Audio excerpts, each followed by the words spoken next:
Have you ever picked up a classic text, something really profound, and felt like you were just not getting it? Like the wisdom was locked away? Well, today, we're going to look at a super practical, structured way to not just read the Bhagavad Gita, but to actually connect with it. And this isn't about some abstract theory. It's all about making that ancient wisdom a real part of your life. So let's dive in.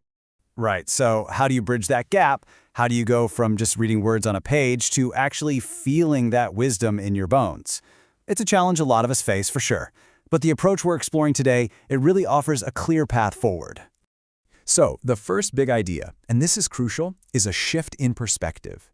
The whole journey starts not with some big, elaborate ceremony, but with something way more powerful, the mind itself.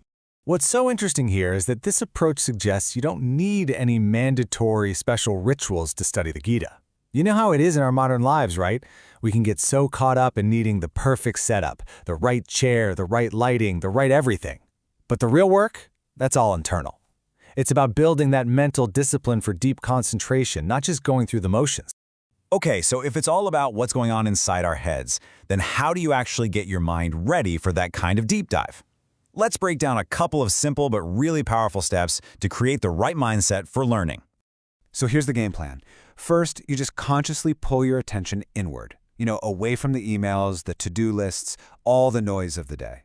Then, step 2, you set a really clear intention. You literally tell yourself, okay, for the next little while, I am just going to focus, and I'm not going to let anything interrupt me. It's a simple, deliberate choice to be 100% present.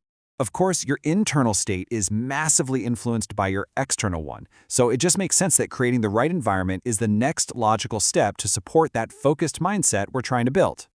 And the practical advice for this is so simple, but it is so important. First things first, put the cell phone away. I mean, like in another room. That's a non-negotiable. The big recommendation is to try and study early in the morning, when there are just fewer distractions buzzing around and your mind is naturally in a calmer, what's called a more sattvic state. That's when you're most open to these deep ideas, before the chaos of the day really kicks in. All right, now we get to the absolute core technique of this entire method.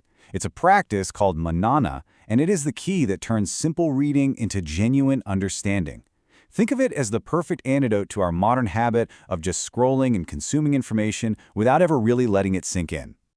So what is manana? It's really just the act of reflection. It's that moment you stop taking in new information and you just think about what you've learned.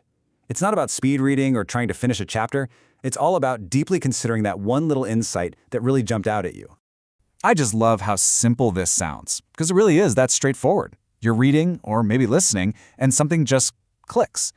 The crucial thing is what you do next. You pause. You don't just keep going. You acknowledge it. You say to yourself, that's a good point. And then you write it down. That simple act makes an insight real. It takes it from just a passing thought to something tangible you can work with. And that leads us to the ultimate purpose of doing manana in the first place. See, it's not just an intellectual exercise. It's about creating a direct pathway from wisdom on a page to your actual everyday life. This is the end game. This is the whole objective of this method. The goal is to take those good points that you write down and actually experiment with them. It's all about building a bridge between the theory you're learning and your real lived experience, turning abstract ideas into concrete actions.